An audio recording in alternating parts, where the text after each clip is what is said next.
sekarang kita akan belajar bagaimana caranya kita menjadi orang tua, ya, menjadi orang tua untuk mengurangi perilaku buruk anak, ya. Nah, ibu-ibu ini kan punya anak nih di rumah, usianya beragam dari 2 tahun sampai remaja, ya. Oke, sekarang kita bahas satu-satu ibu-ibu, ya. Yang pertama kita akan belajar bagaimana caranya kita mengurangi perilaku buruk anak usia di bawah 2 tahun, ibu-ibu, ya. Ya, ibu-ibu tetap semangat, ibu-ibu. Yang pertama, membuat lingkungan aman bagi anak. Membuat lingkungan aman bagi anak. Nah, rumah itu juga termasuk lingkungan, ibu-ibu, ya. Jadi ibu-ibu kalau di rumah itu nanti usahakan lingkungannya itu dibuat seaman mungkin untuk anak-anak, terutama ibu-ibu yang memiliki anak balita. Misalnya begini, ibu jangan sembarangan menaruh pisau, ya. Nah, ibu kan punya anak usia balita nih, masih rewel-rewelnya nih, mau pegang semua. Akhirnya nanti kalau ibu menaruh pisau sembarangan, nanti pisaunya bisa dipegang sama anak sembarangan. Akhirnya itu yang akan menyebabkan masalah, misalnya dia luka dan lain sebagainya. Yang kedua, membatasi anak menonton TV, ya. Anak usia di bawah 5 tahun itu sebenarnya sangat tidak bagus sekali kalau kita biarkan terus-terusan menonton TV, ya. Meskipun tontonannya itu sangat menarik. Misalnya yang film yang disenangi sama anak-anak, Upin, Ipin, itu memang beredukasi. Tetapi kalau dibiarkan terus-menerus menonton TV, kita tidak batasi, itu juga tidak baik untuk kesehatan mata anak, seperti itu, ya. Yang ketiga, mengalihkan perhatian anak. Nah, maksudnya begini, Bu. Misalnya saya sambung tadi, anak ini ngotot terus mau menonton TV terus. Nah, kita jangan biarkan anak-anak itu untuk menonton TV terus, ibu. Kita alihkan perhatiannya. Misalnya dengan cara apa? Kita buatkan dia susu. Misalnya, ayo anak-anak, ini waktunya minum susu, seperti itu, ya. Sehingga mereka juga tanpa sadar akan mengalihkan perhatian ke susu, ya, ke susu yang sudah dibuatkan sama ibu tadi, seperti itu. Kemudian yang keempat, menjelaskan akibat perilaku buruk. Misalnya perilaku buruknya anak ini sudah kecanduan nih, sudah ketagihan, maunya nonton TV terus. Perilaku buruk akibatnya apa? Nanti matanya bisa rusak, penglihatannya bisa rusak, seperti itu. Kita jelaskan sama anak seperti itu, ibu, ya. Paham, ibu? Oke, sekarang kita lanjut ke yang kedua, cara mengurangi perilaku buruk anak usia 2-8 tahun. Nah, yang tadi kan usia di bawah 2 tahun nih, anaknya masih kecil. Sekarang usia di bawah 2-8 tahun. Anaknya udah agak besar ini, ada yang udah prasekolah, ada yang mau TK, ada yang mau SD, ya. Yang pertama itu adalah menjelaskan akibat dari perilaku buruk anak, ya. Misalnya anak yang kalau udah usia 2-8 tahun kayaknya sudah bisa berkelahi ini sama temannya. Kita jelaskan akibat buruknya apa kalau dia berkelahi sama temannya. Pertama, dia tidak disenangi sama temannya. Yang kedua, dia bisa luka, temannya juga bisa luka. Seperti itu kita jelaskan sama anak-anak ibu. Oke. Kemudian yang kedua, membuat aturan bersama anak, ya. Anak usia 2-8 tahun, apalagi 8 tahun ini, kayaknya udah bisa ini, kita ajak dia untuk ngomong, kita sepakati, kita membuat aturan, kita buatkan dia aturan supaya dia tidak melakukan hal-hal yang buruk seperti itu, ya. Kemudian yang ketiga, memberikan waktu untuk menenangkan diri dan berpikir. Nah, ini sudah ada gambarnya, ibu-ibu, ya. Jadi ketika anak melakukan kesalahan itu, kita tidak boleh langsung memarahinya, apalagi membentaknya, ibu, ya. Jadi kita biarkan dia menenangkan diri. Kita tegur secara halus-halus, kita nasihati, dan kita biarkan dia menenangkan diri dengan tujuan supaya dia itu berpikir kesalahan apa yang sudah dia buat dan apa akibatnya, seperti itu. Kemudian yang keempat, mengajukan tindakan yang tidak berbahaya, yang tidak berbahaya dan hanya untuk menarik perhatian saja. Misalnya terutama nih yang cewek, misalnya kan ibu-ibu yang punya anak cewek ini biasanya mereka butuh perhatian lebih. Kadang-kadang mereka sok manja gitu, ibu-ibu, ya. Nah, jadi kita itu sebenarnya tidak bagus juga kalau kita terus memanjakan anak, karena juga berakibat buruk terhadap perkembangannya, ya. Jika memang itu tidak berbahaya, kita ajukan saja. Kita tidak boleh terlalu memanjakan anak seperti itu, maksudnya, ya. Nah, sekarang yang ketiga, ibu, ya, cara mengurangi perilaku buruk anak memasuki usia remaja, ya. Di bawah 2 tahun sudah, 2-8 tahun sudah masa usia anak-anak. Nah, sekarang remaja.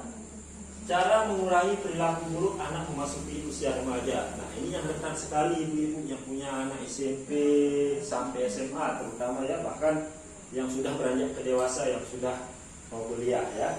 Jadi yang pertama menjelaskan akibat dari perilaku buruk anak ya. Misalnya ini Ibu Endang nih punya anak cewek nih, usianya udah beranjak dewasa remaja, masih kelas 2 SMP. Nah, ini kan kita harus ekstra jaga. Yang pertama dia udah mulai mengenal lawan jenisnya, udah mulai yang namanya jatuh cinta, berayan dan sebagainya itu ibu ya. Kita harus jaga dia supaya dia tidak terlena dengan pergaulan seusianya seperti itu ya.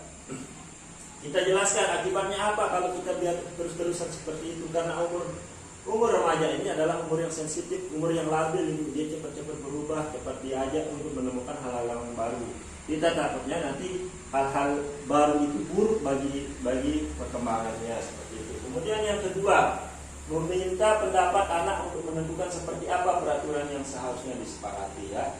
Usia remaja itu kan udah mulai dia berpikir, dia udah mulai bisa mengambil kesimpulan, membuat konsep dan lain sebagainya. Saya kira usia segini, usia remaja ini kita sudah bisa untuk mengajak anak ini duduk santai, untuk berdiskusi. Kira-kira sanksi apa yang harus kita berikan kepada anak untuk apabila anak itu melakukan kesalahan, dan itu kita sepakati ibu dan kita laksanakan secara tegas dan konsisten ya, sesuai kesepakatan. Yang selanjutnya yang terakhir, memberikan kebebasan yang disertai dengan tanggung jawab. Nah, kita sebagai orang tua juga harus memberikan contoh kepada anak. Contohnya seperti ini, yang pertama kita membuat aturan sama anak, kita sepakati, kita juga harus melaksanakan aturan itu, kita konsisten dan bertanggung jawab terhadap aturan yang sudah kita sepakati sama anak, sehingga anak juga bisa mencontoh sikap kita yang bertanggung jawab terhadap aturan itu. Seperti itu ibu-ibu ya. Oke ibu-ibu, sekarang saya ingin menunjukkan kepada ibu-ibu sebuah video bagaimana seharusnya kita mengurangi perilaku buruk anak ya. Oke, sekarang kita buka videonya ibu-ibu ya.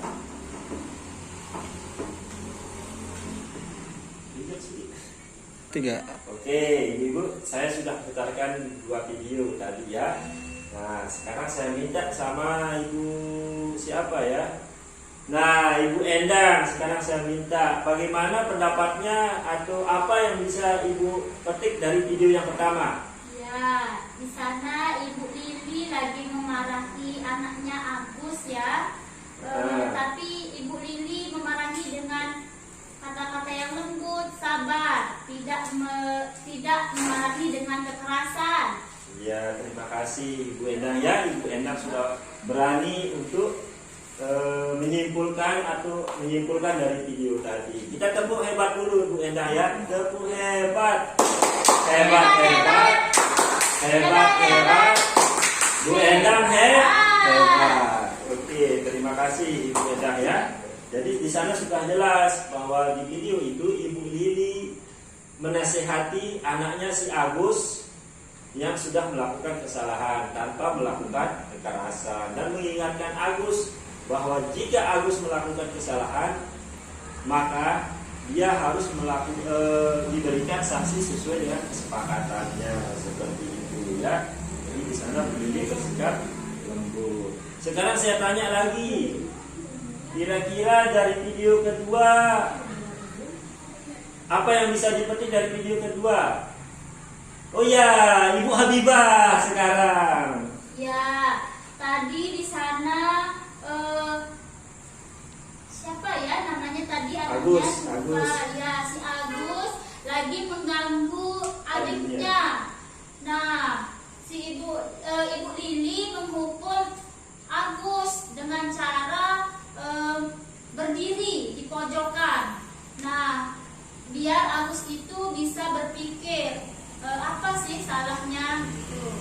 Biar dia menyadari apa yang telah dilakukannya itu salah. Oke, terima kasih Bu Habibah ya. Kita tepuk hebat dulu Bu Habibah sekali lagi ya. Tepuk hebat. Hebat. Bu Habibah hebat. Oke, terima kasih Bu Habibah ya. Jadi di sini saya mempertegas sekali video yang kedua itu berisi tentang Agus yang sedang mengganggu adiknya ya di saat ibunya sedang sibuk mencuci. Kemudian Agus dihukum oleh ibunya dengan cara menyuruhnya untuk berdiri. Kenapa dia disuruh berdiri? Karena usia Agus itu saya kira sudah pantas untuk diberikan hukuman seperti itu ya. Hukumannya pun hanya berdiri, maksudnya itu supaya Agus bisa menenangkan diri dan sambil berpikir kesalahan apa yang sudah diperbuat dan bagaimana dampaknya terhadap adiknya. Ya, jadi sangat wajar jika orang tua merasa kesal dan marah karena merasa kelelahan dan menghadapi anak. Ketika orang tua tidak mampu mengendalikan sikapnya karena kelelahan, sebaiknya orang tua mengambil waktu untuk menenangkan diri sejenak, baru kemudian berikan respon terhadap perilaku anak. Nah, seperti itulah yang dilakukan Ibu Lili terhadap Agus. Kemudian yang kedua, memberikan waktu bagi anak untuk menenangkan diri setelah melakukan perbuatan buruk akan bermanfaat ketika ia merasa sangat marah. Dengan begitu diharapkan anak dapat menenangkan diri dan berpikir akibat dari tindakannya. Namun metode ini sebaiknya tidak digunakan bagi anak berusia di bawah 2 tahun karena mereka belum terlalu memahami tujuannya ya.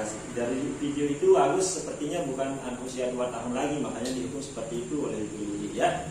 Kemudian yang terakhir, waktu untuk metode ini dapat diberikan sesuai usia anak, misalnya 4 menit untuk anak usia 4 tahun dan 5 menit untuk anak usia 5 tahun. Jadi seperti itu Ibu ya, kita menghukum anak bila melakukan kesalahan ini sesuai seperti itu Ibu ya.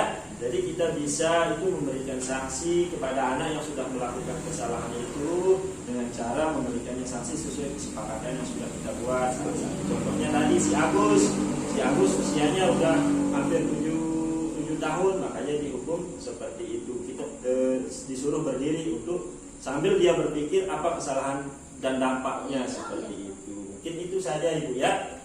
Oke, terima kasih Ibu-ibu.